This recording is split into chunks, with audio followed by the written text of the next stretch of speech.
Hello, we're making ramen noodles in this video, just the noodles.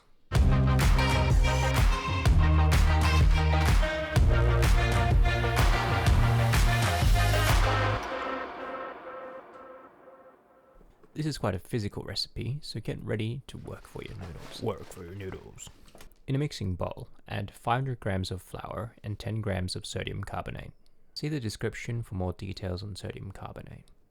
Next, mix the dry ingredients for 1 minute on low speed. While the mixer runs, slowly pour in 175 ml of water. Continue mixing for 10 minutes. The mixture should appear like crumbly sand. Seal it in an extra large plastic bag and let it rest for an hour. Then spread out the mixture into an even layer and using a rolling pin, press the crumbs into a sheet of dough. This is the hard part. It takes my entire body weight to get the dough to form. Oh yeah. You can even use your feet if that doesn't work. Ew. It's ready to be taken out of the bag when it has a smooth appearance and holds up as a sheet.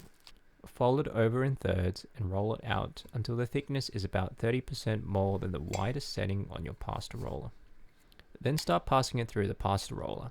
Each time, gradually reduce the thickness. I pass the sheet through a total of 9 times. Dust the sheets with cornflour and cut it into 4 lengths. Finally, you can pass it through the spaghetti cutter. Do this slowly.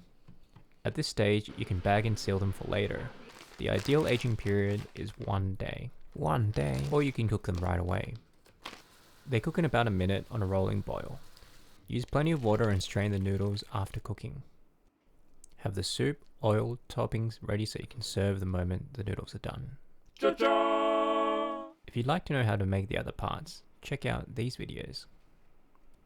Thanks for watching.